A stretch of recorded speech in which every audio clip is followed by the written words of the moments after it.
rockin' and rollin'.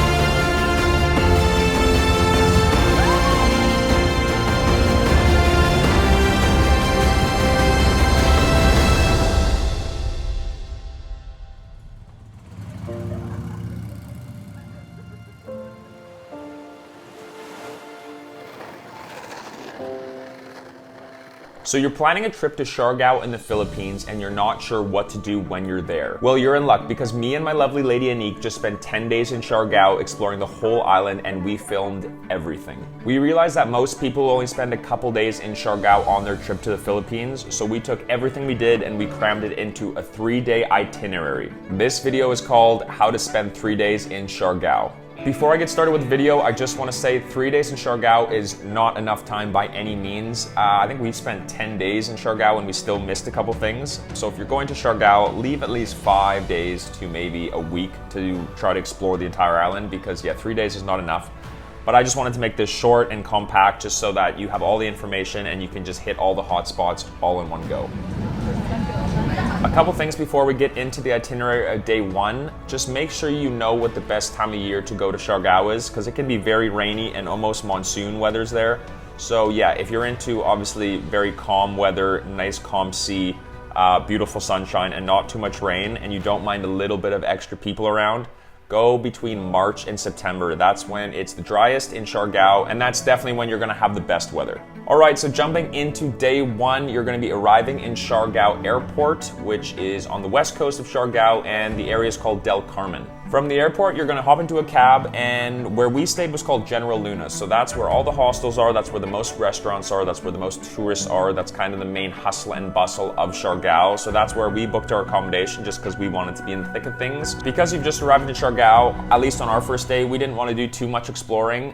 We just kind of stayed in the General Luna area and just explored all of General Luna, which was a full day in itself because there's so much to do. So the first thing you're going to want to do when you arrive in General Luna, at least that's what we did, is we got a scooter immediately. You can rent tricycles, they're everywhere, and the locals are super friendly and they're happy to take you from anywhere. We didn't want to always rely on these tricycles to have to bring us around. So what we did is we rented a scooter. There was just me and Anique there, and I believe we rented it for 350 Filipino pesos, which was roughly about 7 USD. So, I mean, to have transport the whole day for 7 USD was a pretty good price for us at least. But if you're not comfortable driving your own scooter, yeah, you can just easily rent the tricycles that will literally take you anywhere you want to go.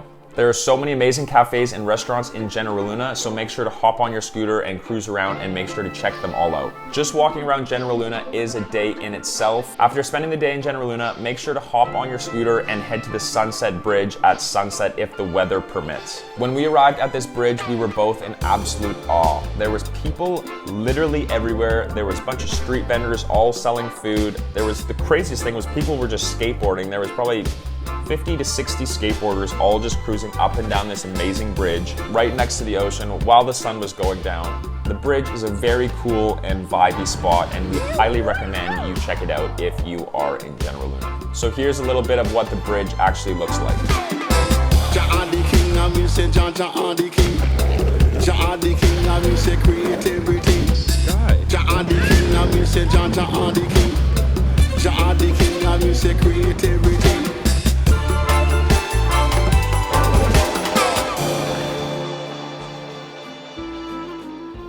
So after watching the amazing sunset on Sunset Bridge, and if you didn't eat any of the street vendor food, you're gonna wanna go to a place called Kermit. If you ask Anique, she will tell you that my biggest obsession in the world is definitely pizza. So once I heard about this place, I was very, very excited to check it out. I think it was #1 on TripAdvisor for pizza, because yes, I do Google best pizza in Siargao, of course. This place serves Italian-like pizza in the fire oven, and truly, not just in the Philippines, but this was some of the best pizza I think I've ever tasted in my life. They served their pizza with this crazy spicy sauce that was honestly a bit too much for me, and I even like spice, but for Anique, she can eat anything spicy, but just be careful when you taste this sauce, because it will literally blow your taste buds out of your mouth. Oh my gosh, I've already eaten this pizza once before and didn't film it, and I had to take a sneak back here, and we're eating it again because it's so delicious.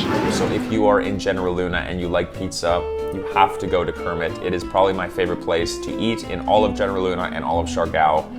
And just go, please. You can thank me later. After pizza, we decided to call it a night because we knew exactly what the plan was for tomorrow, and I get very bad hangovers, so we just called it a night and went straight to bed. So day 2 in Siargao is probably going to be your favorite day, I think. What we suggest doing is going on a road trip all the way around Siargao. Now, scooters will do the trick, no problem, but because my sister did come and visit us for a little part of our trip, there was 3 of us, and we just thought, you know what, we're gonna make a video of this, so let's spice it up. We were walking down the road one day and we saw a tuk-tuk rental, and I know a lot of people are gonna get angry with me when I say tuk-tuk because it is a tricycle, but the company of this man was called Tuk-Tuk Rentals, so I assumed it was called a tuk-tuk in the Philippines. Anyways, it looks like this. We thought we had to do this. I've never driven a tuk-tuk before, but yeah, there's 2 seats in the back, 1 seat in front where I was driving. Do you feel safe? No! It was the best day I think I had on the whole trip. This is literally the best experience of my whole entire life. I've already made a video about this day, so you can check that out here if you like. But yeah, I got eaten alive in the comments for calling this thing a tuk-tuk. So I really wish someone can explain to me what the difference between a tuk-tuk and a tricycle is, because what do you call these things? What do you call this other thing that looks like a tricycle? There's a clear difference between these 2 things, and in my opinion, this is a tuk-tuk and this is a tricycle.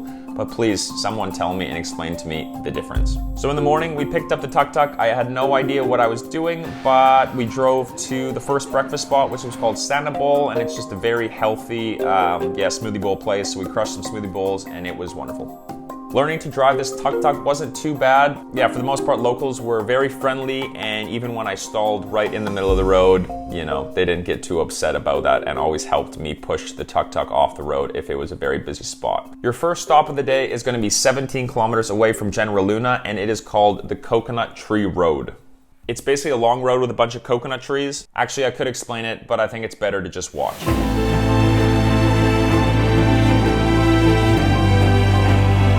We have made it to our first location.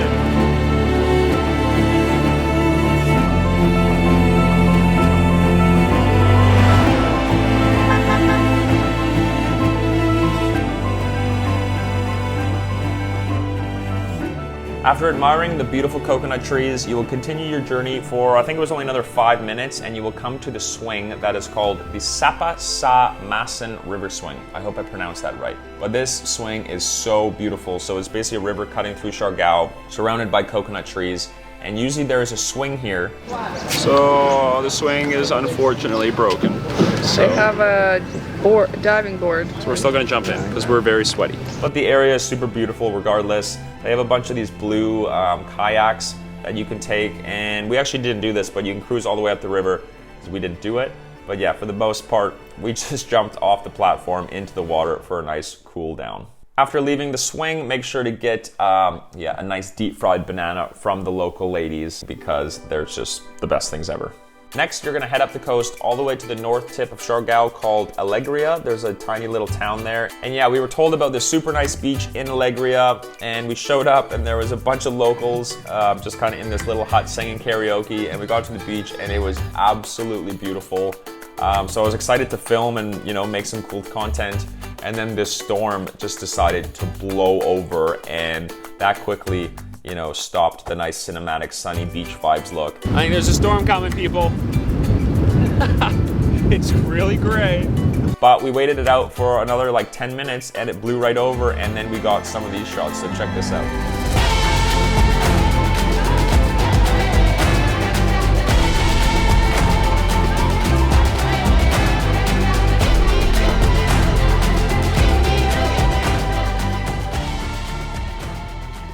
After that, if you still have time, you can continue your loop around Siargao. We were running out of time, so we just decided to head back the same way we came. We ripped it all the way back down, back to almost General Luna area, to a place called Cloud 9. It's one of the most famous surfing spots in Siargao, and it's basically this massive pier or boardwalk, I don't know what you want to call it, but you can walk all the way into the ocean, and supposedly if the waves are nice, there's surfers on either side of the pier, surfing and giving you guys a show. Again, the weather wasn't too great when we were there, so there was no surfers, so that kind of sucked. But I can imagine it's very beautiful if the waves were good at the time.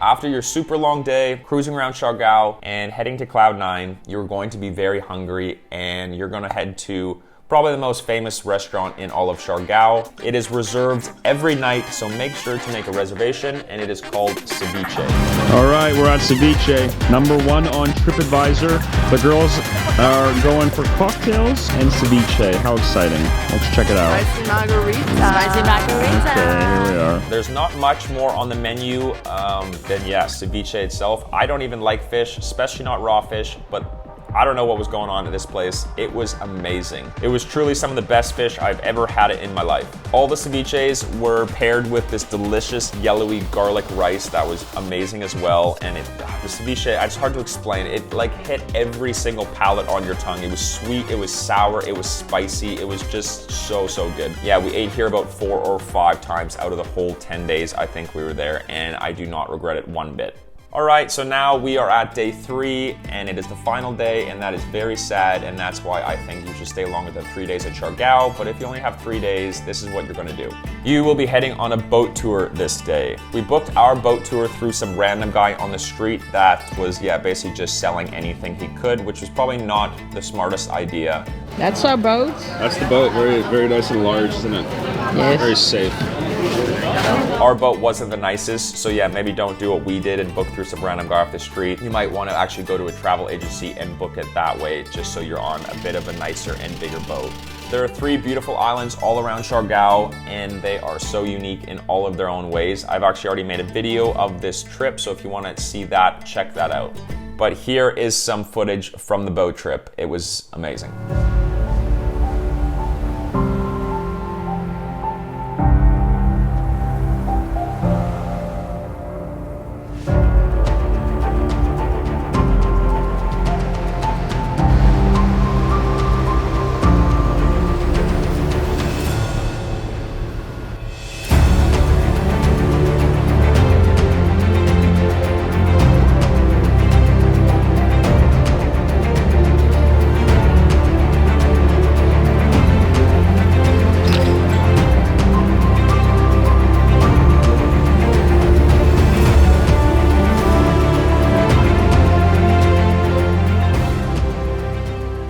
After an amazing day on the boat, you're probably going to be hungry, so when you get back to General Luna, you're going to be headed to a restaurant called Kurrvada? Kurrvada, I think I pronounced that right. Now, I don't have great footage of this place, simply because we were there on our first night, and I was tired and I was hungry, and all I wanted to do was eat. But picture a buffet about 3 or 4 times bigger than this table, with literally everything you can possibly imagine. It's basically a big buffet of curries. There was sauteed chicken, there was teriyaki chicken, there was shrimps, there was rice, there was pasta, I think there was even pizza, maybe not pizza, but literally there was everything here. And the best part is you just get to go and just point to things, and by the time you're finished telling this lady what you want to eat, the plate is about this big, and it was the best thing ever. The best thing about this restaurant was not only the food, but the way you can actually pay for it, which was very unique and strange. I asked them, like, how am I gonna know how much this costs? And she simply just told me to take a photo of it with my phone, which was very, strange. But then at the end, I literally showed this guy what I ordered, and he just goes, oh yeah, he had this, he had this, he had this. Even with this massive plate of food, I think like the most we spent there per person was about 5 USD. So it's like very, very, very good prices for the amount of food that you actually get. And because it was our last night in Siargao, we thought we'd have a little bit of a party. So we headed to a bar called Manu. You would never find this bar without knowing about it. It's kind of out of the main busy part of General Luna. But we showed up to this thing, and it was just kind of a little hole in the wall. It was almost like a speakeasy vibe. We actually never tried the food here just because we went at about 9 or 10 o'clock at night. But again, if you like a good drink, a solid cocktail, make sure to head to Manu because it's a very cool vibe and the drinks are amazing. I filmed a little bit of this man making the drinks, and it was, super cool. And it is the morning of day 4, sadly, and now you are leaving Siargao, which is a huge mistake. I know when I left Siargao, I think I was almost in tears because I love Siargao so much. But you can always come back, so that's the main thing. I hope some of these tips helped you plan out your trip to Siargao. What I suggest is going sooner than later to Siargao, because in my eyes, that place is gonna blow up almost like Bali. Like, it's just this perfect little hidden gem, I think, and it's getting busier and busier and busier. So if you're interested in going to Siargao, do it now, because, you know, it's going to get very, very busy, and kind of that beauty and the magic of it will be a little bit ruined because there's going to be so many people there. But thank you very much for watching, and remember to have a day off. And on a side note, if you are headed to the Philippines and you want to do a super cool boat trip and you are in Palawan, make sure to check out these guys called the Big Dream Boatman. This boat trip looks amazing. It's going to be taking you from El Nido to Coron or Coron to El Nido, and it looks unbelievable. We've never done it yet, but when we go back in, well, hopefully about 5 months, we will be doing this trip. It looks amazing, and there's a code in the description that will give you a bit of a discount if you book through that code. So if you're looking to do that and you are in Palawan, make sure to check out that.